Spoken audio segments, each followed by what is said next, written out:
Hello, everybody. My name is Helene Lassen. I'm from Creative Business Network, and I would like to welcome you all to today's Nordic talk, which is about women's entrepreneurship in the Nordics. So this talk is the first out of three that Creative Business Network is hosting for the Nordic Council of Ministers, who made the intro video that you just saw. So what is a Nordic talk? And I'll quote the Nordic Council of Ministers. It's a series of live talks and podcasts addressing the biggest challenges or global challenges through conversations with some of the brightest minds of the Nordics and their counterparts from around the world. We want to inspire each other to act for a better, more sustainable future. So in Creative Business Network, we work to support entrepreneurs and innovation within the cultural and creative industries. And in fact, the UN has declared this year the International Year of Creative Economy for Sustainable Development. And with these three talks, we want to tap into this agenda. We want to highlight how the creative industries can help contribute to a more sustainable future. So the second talk that will take place is next week on Wednesday and will be about investing in the creative economy as a driver for sustainable change. And on the third and the last talk will be on June the 2nd. And this will be about creativity and innovation in sustainable consumption. And we have incredible panelists lined up for all three talks, and we invite you all to join. And my colleague will share the link in the chat where you can read more and sign up for the two other sessions. So before we start, I would also like to invite all of you to join Creative Business Network's community. In here, you can meet experts, entrepreneurs, investors, and corporations, all dedicated to the potential and the impact of the culture and creative industries. And in here, we have groups matching so many different interests, like women's entrepreneurship also has its own group in here. So please join us there.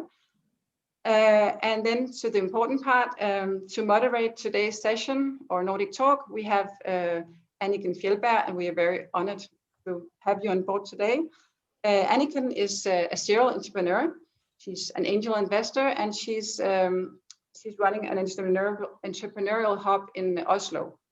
And not least, Anniken is our national partner in Creative Business Network's national partner in Norway.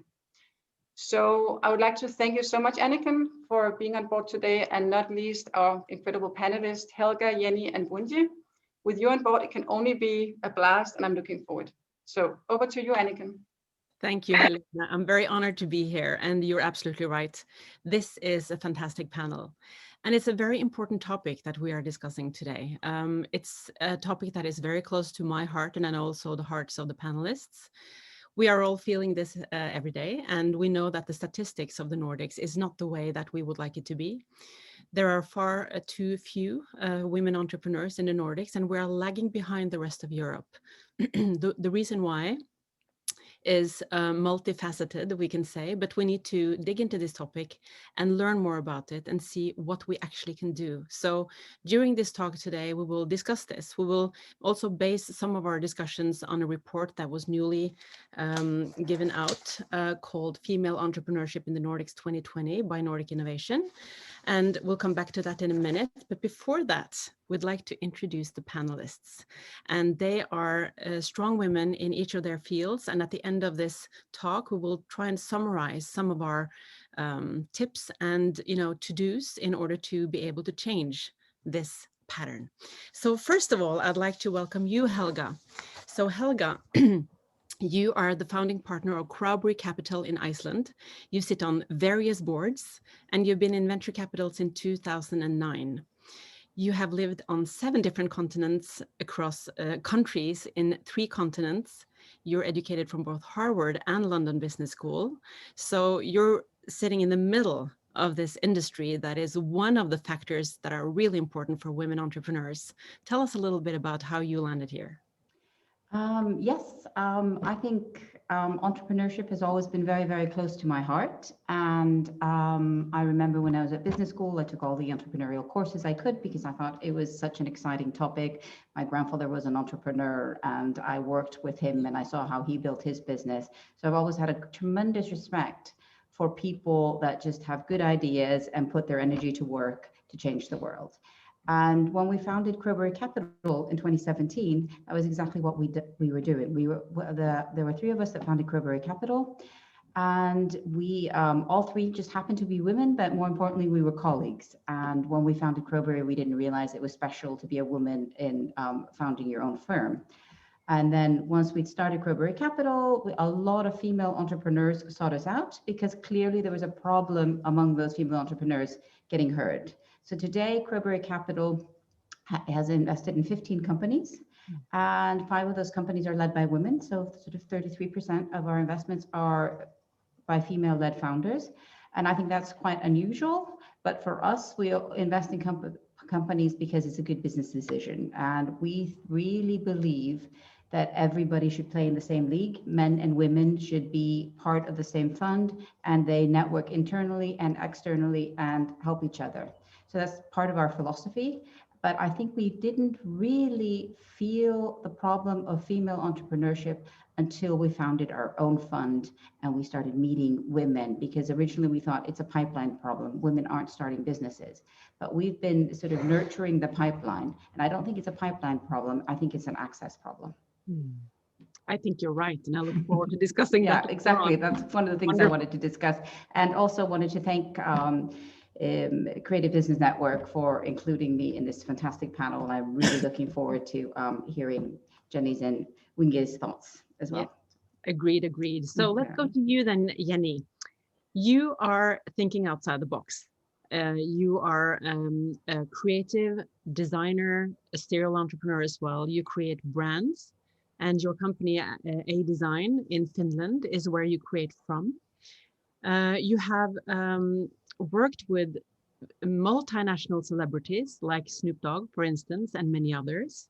Kind of cool. And you have sold for consumers in Japan, Europe, and the US because you're a fashion designer and you create jewelry, amongst other things. And one of the brands that you have created is called Deaf Metal. And why don't you tell us a little bit about that and your universe? Okay. Hello. So I'm Jenni Jahtiainen. And so I've been working as an entrepreneur since 1999. That's many years when you think about it now. But from those years, I've been working as a jewelry designer and accessory designer for 15 years. And before when I was thinking about what we are going to talk, then it's always a good place also to look into the core of your business. And I started to think that in those 15 years, as a designer, I've always been very true to myself. I mean, like the way that I have been, the products that I have been designing, they have been also the kind of products that I am not cheating on anybody. It's like something that it always comes from my heart. But behind that, there might be some kind of a crisis or some kind of a point in my life that something happens. Like I give you an example that 13 years ago when I got pregnant and I had my son, I almost started to make a brand called Mother Suckers, which was a clothing brand for children, and all the clothing, they would have been black. So thank God I cleared up with my hormones and I didn't do that, but it's a very good example about when something happens in designers in my life, it reflects immediately into the things that I'm doing.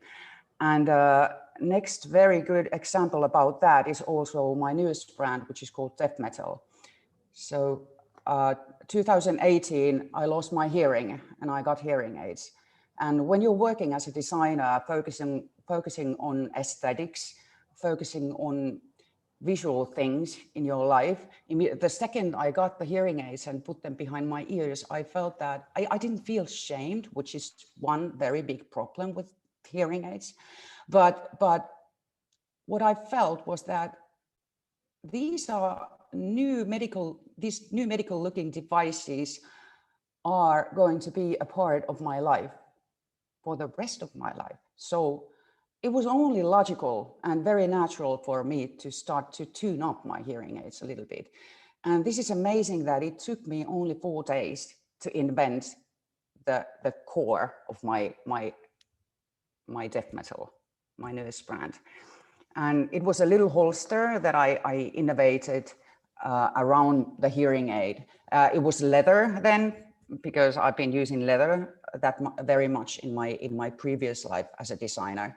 But nowadays it's much more functional material, it's silicone.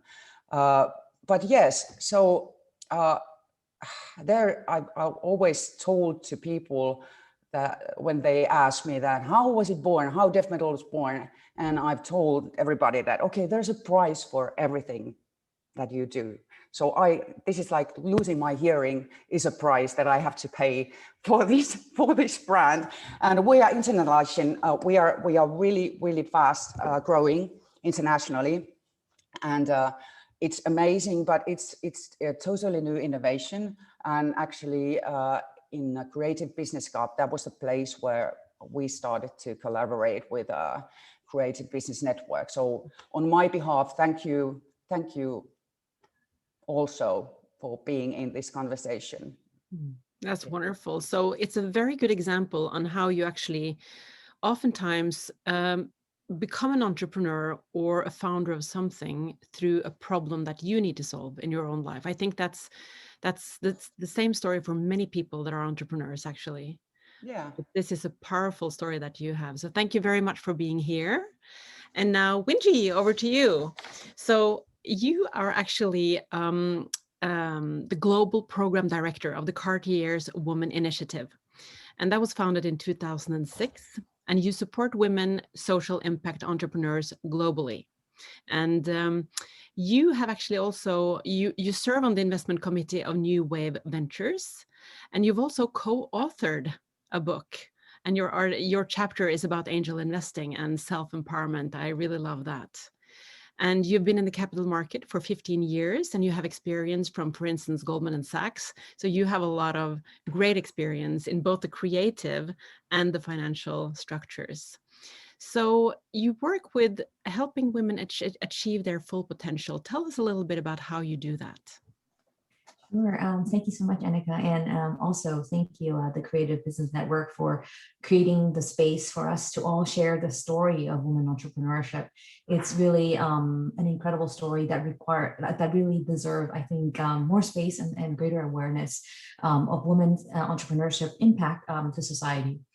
So I feel like I am a very privileged person to have the job of supporting women entrepreneurs globally. It's by far my funnest job in my career. And at the Cartier Women Initiative, our vision is the world in which every woman impact entrepreneurs can reach their full potential.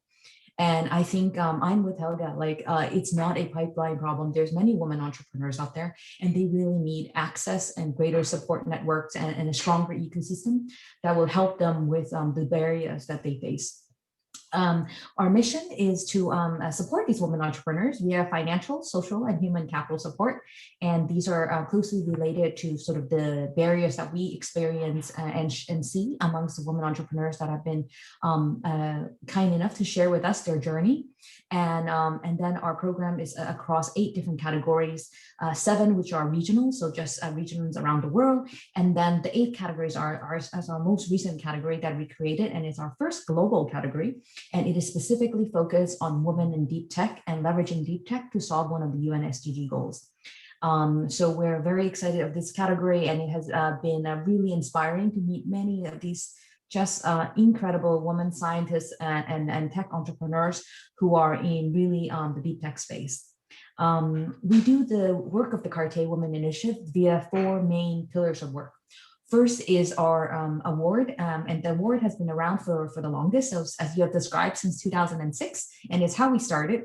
For the first 10 years of the Cartier Women Initiative, we were sort of a one point in time business idea award that was supportive of women impact entrepreneurs. And, it was sort of a one point in time, people applied, and then, we provide them with some financial capital support and some visibility, but then that was it. And what we found in the last 15 years is really that, we were hoping that we could do more amongst this group of women entrepreneurs. And very fortunately, in the last 5 years, with the support of our current CEO, Cyril Vignon, he really was very inspired and moved by the stories of women impact entrepreneurs. And he felt that we could learn so much from them as a maison, and also just in terms of their character and their values. And so we have grown our program significantly, and now we're really a full-fledged program that is beyond just the award category. We have our fellowship, which is how we deliver all of our human capital support, and that's now a year-round journey. And we have also formed a community amongst the 200 plus women entrepreneurs that has been part of our program since inception, so that there's a sisterhood amongst all of these women entrepreneurs that are, leveraging business as a force for good. It's also where we collate and collect everyone who is interested in supporting these women entrepreneurs also. So it's not just a sisterhood, there's many male allies as part of this group also, which is really awesome. And then last but not least is our latest pillar of work, which is around thought leadership. And so throughout the years, we now have work with many women entrepreneurs, and we want to highlight their stories, and we want to be in the space of advocating for the importance of women impact entrepreneurship. And so in our thought leadership work, we host panel discussions. We are having a big event next week that is actually 3 days on virtual content around women impact entrepreneurship, specifically globally. And we hope to leverage these platforms and the visibility that we are able to gather to bring more space to the story that needs to be told. So yeah, that's in a nutshell is what we do. Well, that's a big nutshell. That's wonderful. So I think we are able to share the link for the event next week in our chat, Yes. right? Mm-hmm. Yes, So yes, yeah. For all the people who are interested, that will show up in the chat at some point. So thank you very much, Wenji. It's wonderful how you're working with entrepreneurs. And I think that many companies can learn from Cartier and, companies like you that work to change the current situation. So congrats with that. So you mentioned the SDGs, and the SDGs, the Sustainable Development Goals that this talk is addressing is number 5 with gender equality and number 8 with decent work and economic growth. So what we want to investigate in this talk is what factors that prevent women from succeeding as entrepreneurs, and also what we can do differently, what women can do differently and what society can do differently, so that we can improve the startup environment surrounding women. And I think to kick off, let's see on the barrier, look at the barriers that exist. And as we said in the beginning, the Nordics, we would think that the Nordics would be in front of the development because we have a very equal society, and the Nordics is not that different from one another. The countries are small and long time collaborating. In Norway, where I live, we have really great apparatus around women for instance, maternity leaves, and the workplace is developed to take good care of women in their phases of their lives. However, we are lagging behind when it comes to entrepreneurship. And I think also that women are underrepresented among high growth companies. And when you talk about tech, tech founders, and Jenny, there is a technical element to your designs as well. And Helga, you are also investing in growth companies. So what is it that prevents women to go for growth and technology, you think? What do you think, Jenny? You're working with this. You have technology in your jewelry. Is it really so hard, or what is it that prevents us from doing this? Yeah, that is a good question. The only thing that I can think of now is that there are still some professions that enjoy more men or women enjoy more, but of course it's mixing all the time. If we think about kindergartening, or if we think about chefs, that's something that the roles are totally upside down right now. But what I can reflect on, I've been thinking about this a lot. I have always walked my own way as a woman, and many years ago, when I started to play football, I realized something that, okay, this might be one reason why women aren't I mean, like if you're an entrepreneur and if you're raising for funding, you need to have a team. You know, if you have an investor, they are not just investing on you if you don't have a good team with you. But the fact is that, well, what I've noticed is that with women, women are not that much of a team players that the men are. If I think about me and my father put my brother on a football field, on an ice hockey field. But for me, it's like women are more like solo players than team players. And that was something I realized. I mean, like I have a very good football team that we work together, but in a way still I feel like when I get the ball, I need to run with the ball by myself and make a score. So this is one perspective that I have been thinking a lot about the teamwork. And this is of course all the roles when you're an entrepreneur, they are really culture binded. I don't know if you get what I mean. Like you have your role as a woman in your culture and you have a role as a woman in your business. But in Finland, I can talk only in Finland. I think that too many women, when they start a business, they are too ashamed to ask for help. They are not even thinking about having a team with them, to do the business. It's like they are doing all by themselves. And I know that because I started my business like that until I realized that, okay, if I want to go somewhere, I really need some people to help me out here. Yeah. So that is one aspect and one perspective, as you say, and your experience too. And I'm sure that many will disagree. I see someone in the chat is disagreeing, and that's okay because we are all different. Yeah. And Wenji, you sort of have some statistics on this. What kind of companies are you attracting, and are they building teams or are they solo players? Okay, so very interesting. So for us, actually, for example, in the last edition, we had received about maybe 120 applications from the European regions for our program, and then 28 of them were from the Nordics. So a good 25% representation out of Europe.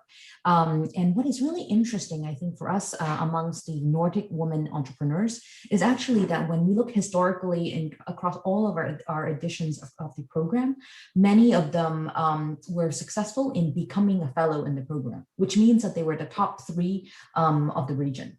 And so I would say the representation of Nordic entrepreneurs in our fellowship overall is quite strong. And when I look at the achievement of these women entrepreneurs, it's also very strong. I think so far we do have a mix of both solo founders and a woman with other women founders. So that has been interesting. But I would also say we do notice that in the application, let's say globally, of women impact entrepreneurs, we do see many solo founders and probably more often than in a regular male, let's say like or co-ed accelerator program. And I say this because I think one of the common topics that a lot of the women founders talk about is how challenging it is to find a good co-founder. And we always make the joke, it's like, oh, it's hard to find a husband, and find a co-founder is even more difficult, or a partner in life. So it's sort of hilarious like that. Yeah. But yeah. So but not a lack of willingness though to look for someone to be in this team together with though. So it's really more as I'm sure Helga and Jenny will tell you, when you have a co-founder, it's really like a marriage, right? And you really have to be so aligned in sort of how your vision of the company and the mission, and it's not easy to find that. Yeah, the likes of mine. Yeah, that is true. It's really true. And I think if you would look at the male counterparts, entrepreneurs, you will see probably some of the same stats. Only we're really zooming in on women now, and then we blow up all the results, and it becomes very sort of black and white sometimes, which I guess is good to make some change. So Helga, in your pipeline, what do you see when it comes to solo founders and team players, and who succeeds in building companies? Yeah, I think we meet all kinds. And if I think about our pipeline, because over the last 4 years, we've met thousands of founders across the Nordics, and we've met solo male founders and solo female founders. We've met men that are challenged by building a team. We met women that have challenged by building a team, but we also meet lots of women that are team players and are great at building teams. And we meet lots of men that are great at building teams. So I think, I don't think, in my experience, it's not exclusive to women. They're just different personalities. And I think that goes across all genders. But I think part of the reason maybe the women find it challenging building teams is the fact that, to me, sort of, unfortunately, and if you look just 20 years back, it's everything about sort of startups and funding startups is very clubby, and it's a game, and you have to know the rules and you have to be a member of that club. And if you think 20 years back, the club was exclusively in Silicon Valley.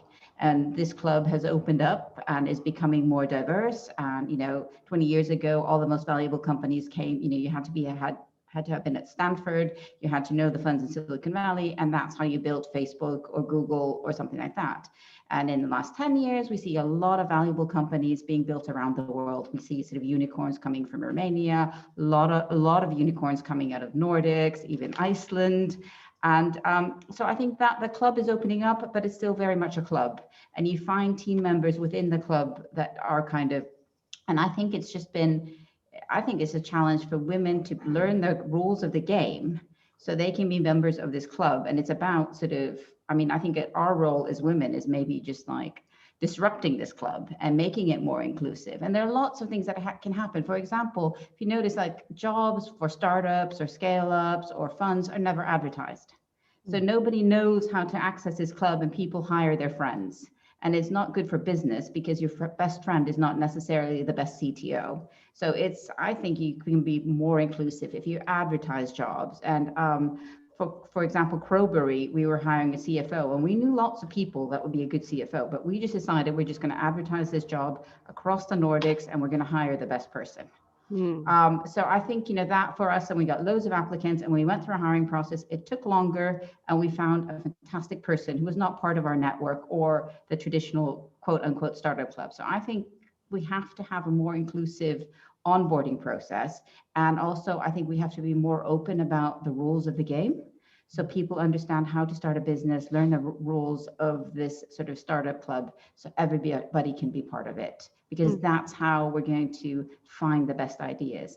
And I think, sort of all great ideas, I think somehow start with a challenge. That's why I love Jenny's story. She ran into a problem and she had the skills to solve it. And I think, and if she'd been excluded from the club and nobody had given her a chance, we might not have death metal. So I think it's very important that everybody's included in the club so we can solve the world's problems, and especially when it comes to sustainability and everything like that. So I think it's the clubbiness that's preventing women from building teams rather than we're not team builders. Sorry, yeah. Well, I think Harvard Business Review agrees with you. We lost your image now, Helga, but maybe you have a bad connection. There you go. Because there is a report from this year, actually, from 2021, from HBR, saying that women-led startups only received 2.3% of VC funding in 2020. That's lower than before. It's actually decreasing. So why is this happening? Is it just a clubbiness, or is there anything else? What do you think, Helga, being in the VC game? Yes, exactly. Well, I think the amount of capital going into VC has increased. So maybe the absolute amount that women are receiving may have increased, but the relative amount is decreasing, which is sad and is contrary to what has been happening in VC in the last 5 years, where everybody has been saying, let's invest in female founders, let's hire female partners, let's get, but I think it's also my experience and the female founders we work with is the fact people sort of, it's been a name, people are like, we believe in female founders, but you have to put it into practice. And one very simple thing to do, which very few VC funds actually do, is just measure, like count the number of women you meet, count, like sort of track them through the progress of your fund. Are they being receptive? Is there some sort of unconscious bias that you don't realize? So, and I think there's a lot of that. And so I think, people have to track And, you know, why are 20, 30, 40% of the people we meet female founders, and why are we only investing in 2%? Or are we not, are women not getting access to the meeting? And again, with this clubbiness, a lot of, we meet everybody. You know, if people ask for a meeting, we will meet them. But I think, and I think that's it's a hard policy to have, because one gets very busy and you have a very full inbox. But in my experience, it's the best policy to have, because then you don't overlook anybody, and it's a little bit harder work in the beginning, but it makes your work easier in the long term. But a lot of VCs will only meet people that they've been referenced to. So, and I think that again is another way of keeping the club closed and excluding it. And then you say it's a pipeline problem because I'm not meeting any women, and the women don't know somebody who knows a VC, and it's sort of a self-reinforcing prophecy. So I think this is something we really have to change. I agree, and that's why it's important to have talks like this. And I'm conscious that we also need to not make these talks for women. That we, there are 3 talks coming up on this topic this spring, like Helena shared with us earlier. And it's important to address also the relationship, so that it's not all about women, because it's not. It's about the collaboration and also the hidden biases. So when it comes to financial risk, I'm looking at the chat here, and there are a few questions. I'm wondering, Jenny, you are an out-of-the-box thinker. You are a creative person. And I've been working with designers for 20 years. I've been running design agencies. So my perspective on designers is that some of the best strategists that I've met are actually designers. And you have had the guts and the Finnish stamina to build your own success. But that also must have included some risk-taking. And there is actually a fact from this report that I mentioned earlier, that Finland has the highest number of female entrepreneurs in the Nordics. Why do you think your culture, is it your culture that makes you succeed better than the rest of us when it comes to having more female entrepreneurs? Are you more risk willing? Well, definitely I am. That's what I know for sure. But I think that women in Finland, they are very equal. But I have no other answer for that. Women are very active, but I would say that women could be more active also. I started to think about what you were saying before about why women aren't getting that much funding and so on. So what I started to think is that this is not my opinion. This is just something that I have been thinking, that okay, everything is very, women are certain. I'm not trying to generalize genres or genders now. I'm not trying to do that. I'm just trying to pop up some ideas that might have something to do with it. I mean, like, women and men have a different kind of brain structure. And so in certain situations, men are more aggressive. And that might have something to do also with the thing that that men can make more easily money. I mean, like, if you're thinking about money-wise, if you're thinking about setting up the targets, if you're thinking about making the calculations for the investors in your funding round. So there might be something that men are better as entrepreneurs in making the money and making the milestones, calculating the success of the business in numbers. So this is something that, because, well, I'm a creative thinker, yeah, and I solve problems and I love innovating, but money-wise, I really need people to assist me in my business, because that's one weakness that I'm totally aware of.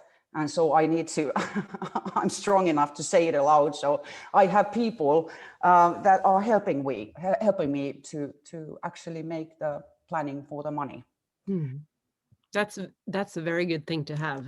And I think one of the things that I experience personally is that women entrepreneurs, myself included, we are not afraid of our shortcomings. We ask for help. And I think that is a strength. I'm not saying that our male co-founders don't do that, but my experience too, I have male co-founders in all my businesses, where both women and men. I've started 4 companies in my life. So we tend to like different roles. So I think it's interesting what you're saying. And I would like to transfer the question over to Winji, because you're looking at impact, and historically impact has been associated with for good and not growth, not for profit. A lot of women are going that way. What are your thoughts on the risk taking, the money making? Isn't that really important to succeed also as a social impact founder? Yes, for sure. Yeah, for us, we're focused on leveraging business as a force for good, and specifically entrepreneurship, right? So financial sustainability of their business is really important. And that's not to say we only are interested in supporting female founders who are creating unicorns. We're interested in, if they were doing the unicorn business model, the zebra business model, or the camel business models, right? But we do believe that women leveraging business so that it's self-financially sustainable is really important, and that they have a strong revenue model for that, whether they take on investors or not. In my experience, actually, with the women entrepreneurs in our program, to me, I see entrepreneurs, many times they come from different backgrounds, right? They may be from a artistic background. This edition, for example, in our fellowship program, we have a fellow who's a midwife. We have doctors, we have scientists. And so naturally, they didn't come with years of business school or accounting or finance training, right? And so like all male or female entrepreneurs who don't come from the background of actual business, they're going to either have to learn it on the job, or find someone to collaborate with, or hire that role outright. So to me, while we provide human capital support in strategic financial thinking and etc., it's not because we feel that women are less good in making financial decisions or financial risk taking and all of that. It's just a matter of the fact that they don't come from that background. And even if they did, early stage businesses and starting a company in the early stage, the finances, it's sort of unique, and you sort of, once you go through it once, you sort of have a hang of it. But before that, it helps to have some resources, right? So in my experience, I have met female founders who were excellent in financial risk taking and very comfortable with financial lingo. And for me personally, I don't really believe that it's really related to gender, but just more so just exposure. And rather they have role models that they could collaborate and learn from. And the role model honestly could be male or female. It's just someone that they could relate to and see commonality to have that support, right? So yeah. Well, role modeling is actually really important, because that's one of the findings from that report, that's one of the barriers. Women lack role models when it comes to becoming entrepreneurs in the Nordics.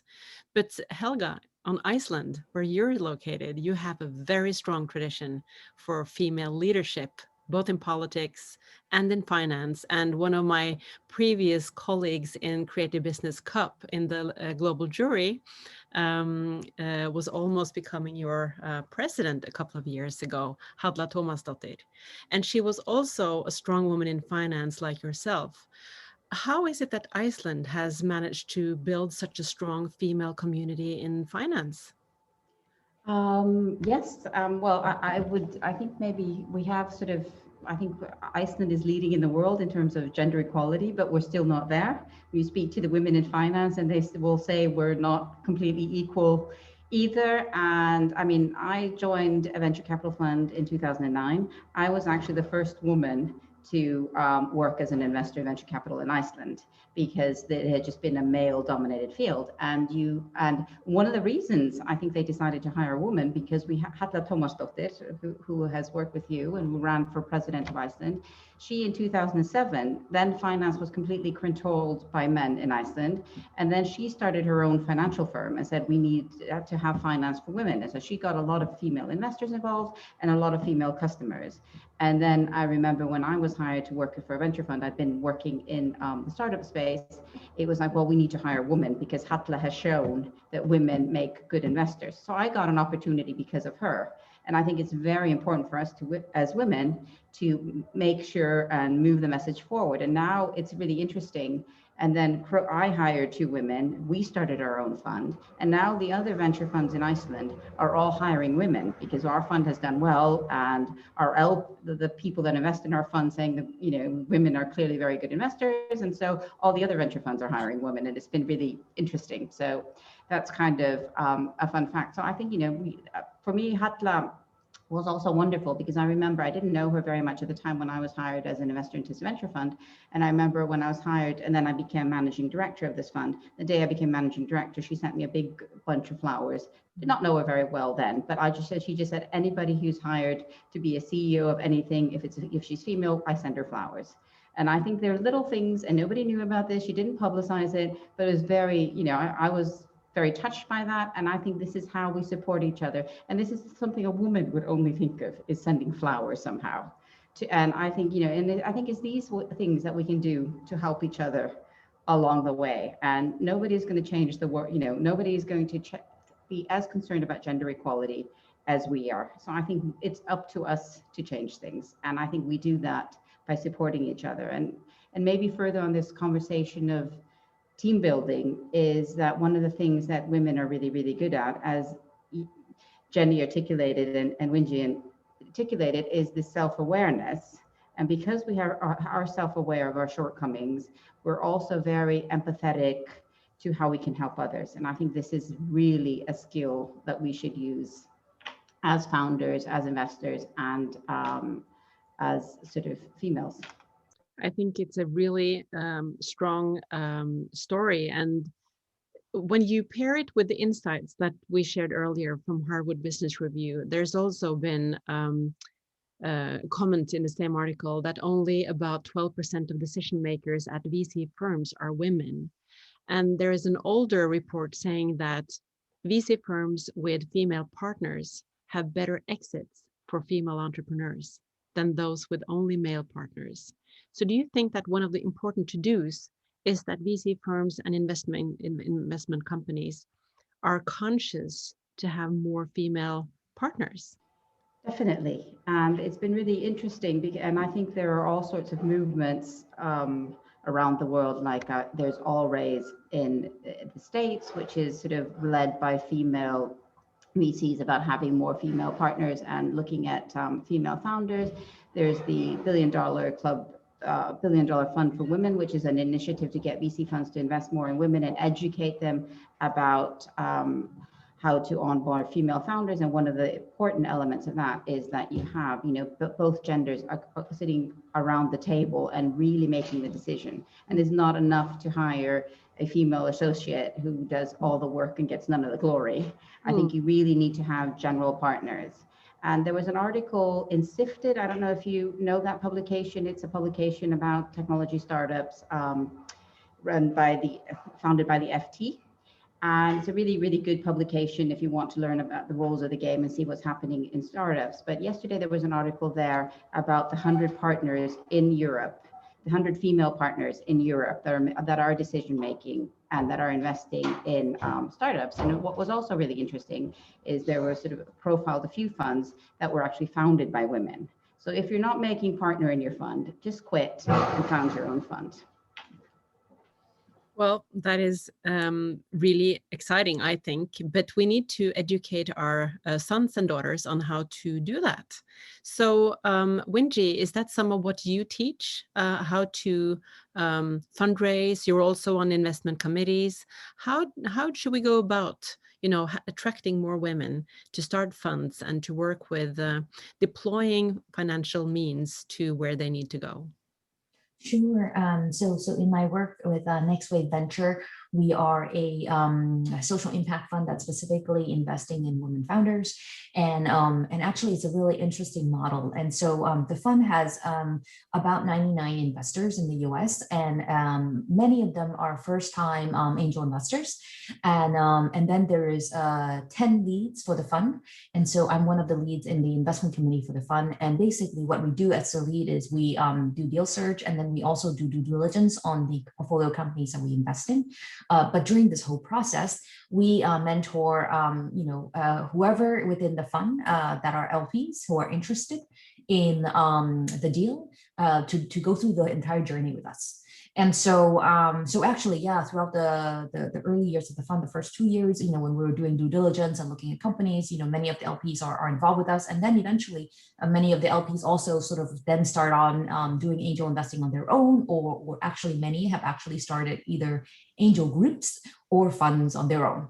So, which is really incredible, because actually, if you are not familiar, in the US, Silicon Valley, Boston, New York, the major cities, basically a lot of funding and hubs, right?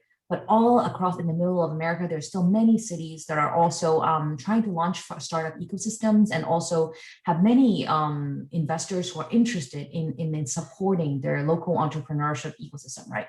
And so this is where we find it really amazing, especially women in these pockets, to be inspired and motivated to create their own networks or funds to support the local women within their ecosystem and communities. So finance is really important in getting a business up and running, but basically if there is no idea or no creativity, no problem solving, there is no need for funding either. So Jenny, why don't you tell our listeners, how do you create, how do you transform an idea into a company? How do you become an entrepreneur, basically? How do I become an entrepreneur? Well, I'm like self-driven. If I get an idea and then I just start to do it. I mean, is there a pattern for that? You use your logical sense and you talk to people. And I've been having these test drives that when I get an idea, I have organized these kind of events in my offices, and I've invited my friends, and I never told anybody what I'm doing, what's in my head. And then I just give them a paper and I tell them I introduce my idea, and I ask questions in the paper, and they can anonymously, answer to the question, which is basically, is there any point in this idea of mine? How would you value this? What price level would you see my ideas on, my designs? And it has been very helpful. But basically, I'm very open-minded. I'm very open to people. I ask for help. I ask if I need anything. I tell if I can't do. And so that's a very good way to get help also. So wonderful. There is a question actually from Joanna Cloet. What were your 3 major obstacles when setting up your business, and how did you tackle them? My 3 main obstacles. Okay. Of course, when you're starting your own company, one obstacle, which is really, really obvious, is money. You have to have some kind of money in order to build up your company. And luckily, when I started my own company, when I started my first brand, G-Tie, which was focused on accessories and jewelry also, but basically what I was trying to do with G-Tie, I was trying to change the traditional tie, the accessory wear that men use. So I designed a new kind of a neckwear collection. And at that time, I got together with the father of my son, and we moved in, and I had an apartment and I sold it. I just sold it, and I made some profit, and I used all that money to build up my first brand. So basically, that's how it went. That's one obstacle. Another obstacle, which I still have, it's every time when you're really, really excited about something, I can't sleep. Well, and that's why I try to sleep every time it's possible, because the rest of the time I'm awake. So basically, I wake up 3, 4 in the morning, like every day. And then the second I open my eyes, I just start to think, like the motor starts to run. And I'm really, really excited, especially now when I'm working with Australia, in Australian time, in European time, and in US time. So basically I'm working in 3 shifts in my life now. So, but the sleep is one obstacle. You can be into a certain point, you can be very flexible with that, but sleep is very important, because if you can't sleep, the motor is not running. So basically that's one basic thing that a human being should do, is to sleep. And third, I don't have that problem anymore, but when I was starting the first company, I had, as I told you before, I had the problem that I was not asking for help. I was trying to do everything by myself. So I was doing the graphic design, I was doing the strategy, I was doing the selling, I was doing the suing, I was doing everything. And then there was this point when we got our first contact from US. It was from the Golden Globes, and I was supposed to go there. And I went there, but then I realized that, okay, I need people, because I am right now, I was destroying the most important capital that my company had, and that was creativity. I didn't have any more time for creativity, because I was just focusing on the other things that I needed to do. And yeah. Yeah, those are three really big hurdles. And thank you for sharing. I'm sure that many people can really relate to what you're saying. And there is also another question from Cecilie Pedersen that, Helga, I was wondering if you want to have a comment on. She asks if the welfare system in Scandinavia potentially makes us more complacent, that we don't have the sense of urgency or maybe the hunger and drive to will ourselves out of the comfort zone and become entrepreneurs.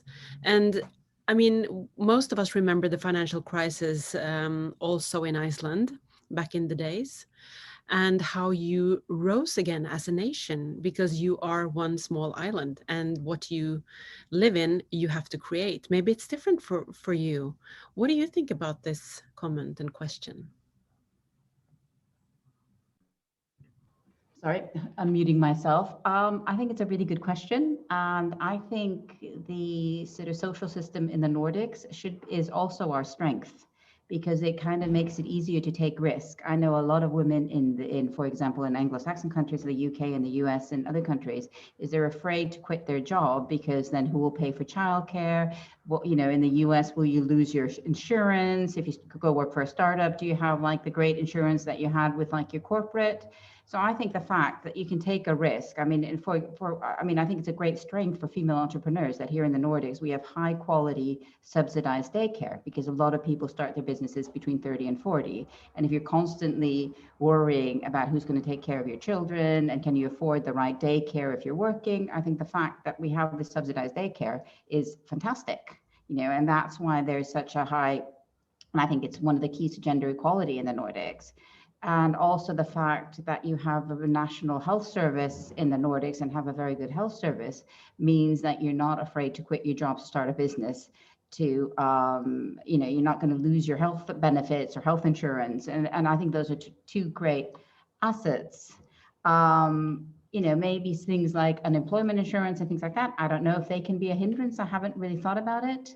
But because I really think for people, you know, entrepreneurs are doers, and nobody wants to sit at home and claim benefit when they could be out there building something. I don't think for people like Jenny, or just wake up in the night with new ideas and have to solve problems, you're not going to sit and do nothing at home because you can sort of claim good welfare benefit. It's just a drive and a push, and you'd rather be building something. And I think, for example, in Iceland, there, you know, one of the things that is uncomfortable is the weather.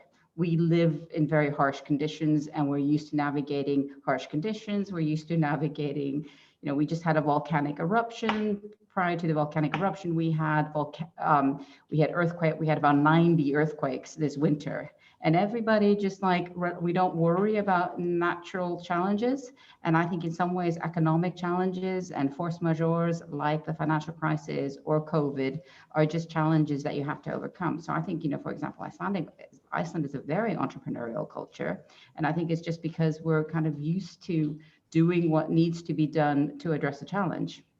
And I know one Icelandic entrepreneur said, you know, we're not very good at sort of planning how you're going to build a boat, but when there's a hole in the boat, we're really good at plugging that hole and making sure it gets ashore.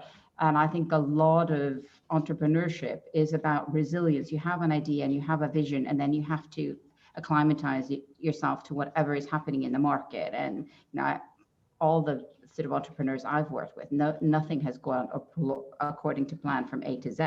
So you have to be prepared that you're readjusting your plans all the time, and you have to have the agility to do that. And I'm sure in the Nordics, across the Nordics, we're kind of well-educated people. We've been also, again, another benefit of the great social system is free education. So most of us have access to great education, and that should also help us sort of develop great companies. So I really think this great social system we have, it doesn't make us lazy. It enables us to take risk and manage risk. So those of us who become entrepreneurs in this system, we have it in us. We're not forced to be entrepreneurs. And Winji, you are looking at entrepreneurs, women entrepreneurs from all over the world, basically. And there is a question in the chat about COVID, and if COVID may be a reason for the drop in female-led businesses. Are you seeing that as an international observer, that COVID is hitting female entrepreneurs harder? I think as a woman, there's more to juggle. I think there's some truth in that for sure, especially when you look at via the applications globally, that many of the entrepreneurs who apply to our program historically may have a stronger stance in their business, but versus in the pandemic environment, they, for example, maybe they used to come with the average runway of 9 to 12 months, and now they're more like 6 to 9 months or something like that. So I do think women businesses are, entrepreneurship businesses are impacted by COVID. But at the same time, many inspiring story of how women pivot in their work. And I think it's really quite incredible.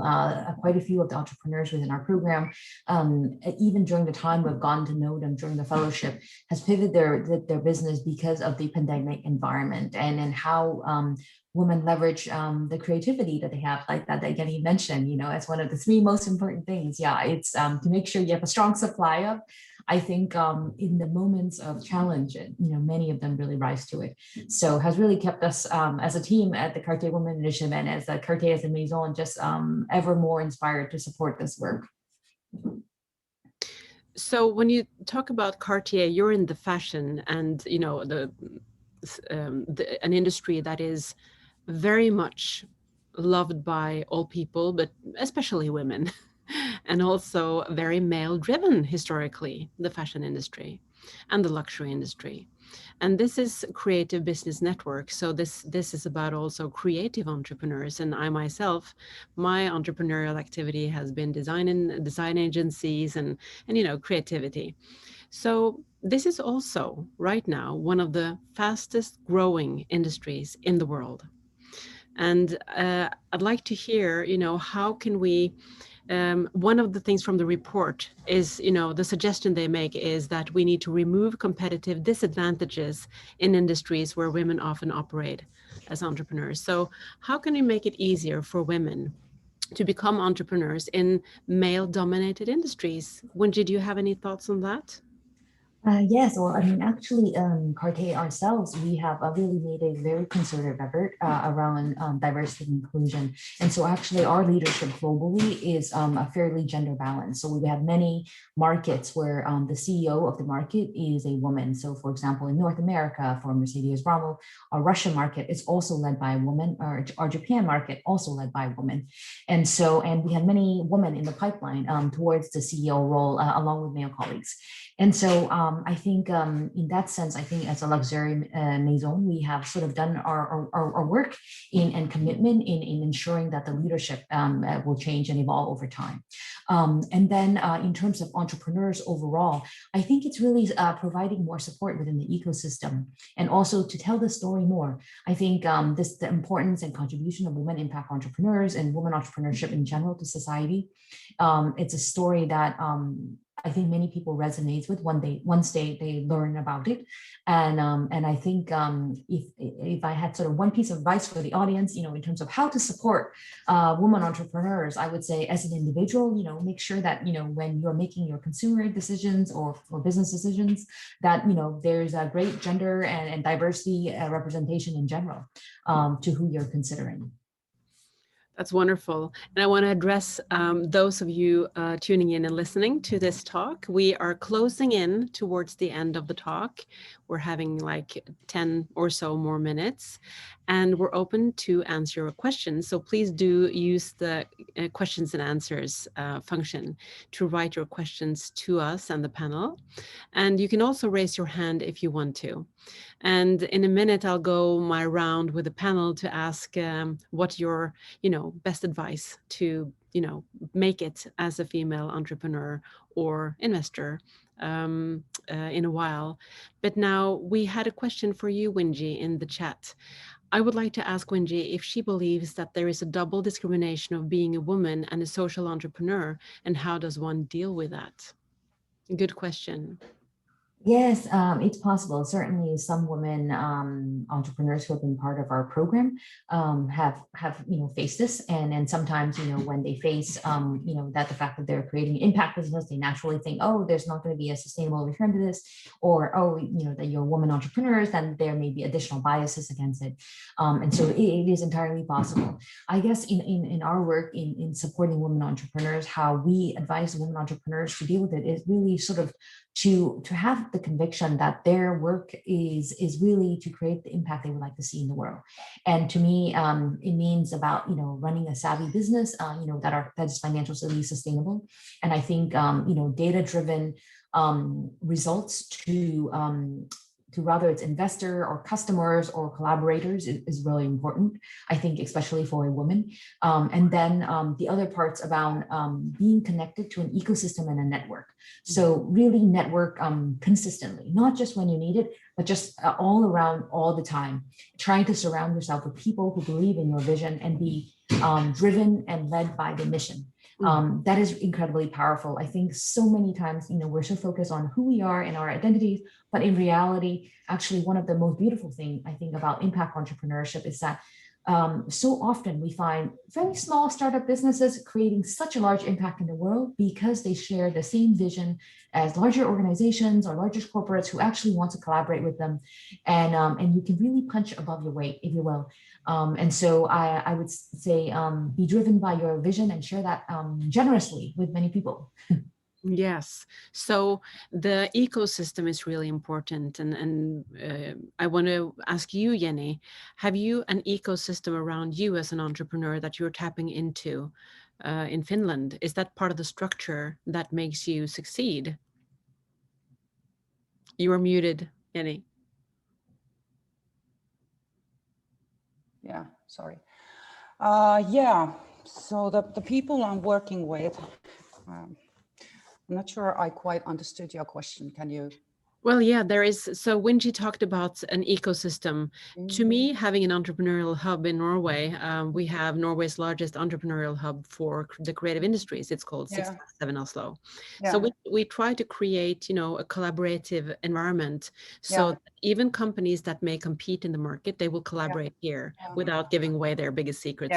But do you have that sort of a structure around you as an entrepreneur? Yeah, we do in here, in my hometown, we do. And this is funny. This is just a town like 70,000, 80,000 people. And before I was living in Helsinki, which is like 10 times bigger city. Well, not that much, but almost. And the network, the ecosystem was not that effective there. But here in a smaller city, it's much more, it's much more effective. It's alive where like basically, the building, my office, my workshop is where we are right now. Upstairs, there's a business network where we meet and where we talk about things. But the other thing, what I was thinking when Winji was talking about the collaboration of when you're, even though you're a small startup, you're in a way a small innovator living in somewhere like in Finland. So basically, I have and you can collaborate with a huge business in the other side of the world. We are basically doing that right now. So we have the same kind of interest in one big company in the US, and they have, we were just Skyping this week, and they have basically taken my company under their wing, so that we are focusing on the same problem right now. And they need me and my innovation to, in a way, talk to their customer, what is this word? Yeah, the customers. Yeah, with us. And so we have a same goal, even though we are not competing with each other, but we support each other in a very, very nice and good and very good way. So yeah. I think it's a very good point to, as you were having this round now with the advice, and I think Wenji with the ecosystem is really important. Jenny, collaboration, really important. Yeah. And not only with other startups, but also with corporates, that you may share the same target group. Yeah. So that's very powerful. And Helga, I wanted to ask you, because there are a couple of questions now that I think is really also interesting. Both Maria Hago and Silvia Rodriguez has asked, in each their way, how female negative self-talk, this also, of course, goes to any gender, but, to manage our energy and to train ourselves to think positively, to conquer, for instance, the imposter syndrome that Sylvia is pointing to. What is your experience with this personally, and also with the startups that you are advising? Yeah, imposter syndrome, know it well. And this is one of the good things about growing older, it kind of goes away a little bit. So that's really good. And then you also realize, you sort of see almost anti-role models in a way, because you think, oh, that guy that was like the bottom of the class at school, he's starting $1 million business, why can't I? So I think it's also, a role models, yes, this woman can do it, but you can also look at people that have a lot less to offer that are actually quite successful, and you just think that's an anti-role, if they can do it, I can do it. So that's, it's maybe a negative thought, but I think that also helps. But I also think just in terms of, I think one of the things that makes a good founder, because overconfident founders aren't great either. You see a lot of people that think they're great and they just make ridiculous plans. And I think, it's about self-confidence and humility, because often good founders also listen and they assess problems and they see things that other people don't, because they're careful listeners and they have the humility to know that they can't solve everything on their own. And so I think, as a good founder, if you have the confidence to know you can do it, and you can, why not you like everybody else? So, so I think, you have to start with a premise. Yes, if you work hard and have a good idea, you can do it, and everybody can work hard. And I think we all see problems around us. So it's just about having the self-confidence to actually do things, but I think it's also having the humility to listen, because I think sometimes humble founders are much better than overconfident founders. Overconfident founders are great on stage, but it was actually when it comes to executing things, from my experience, it's usually the ones that are silently working away and listening to the market and coming up with solutions that are often the most successful people. Yeah, so I guess then you have to walk the talk.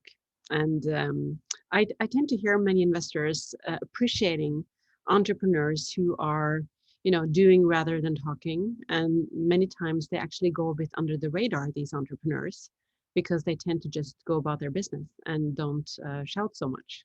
So I think what you are tapping into, Helga, has also to do with mentorship, that it's very wise to have a mentor. Don't you agree?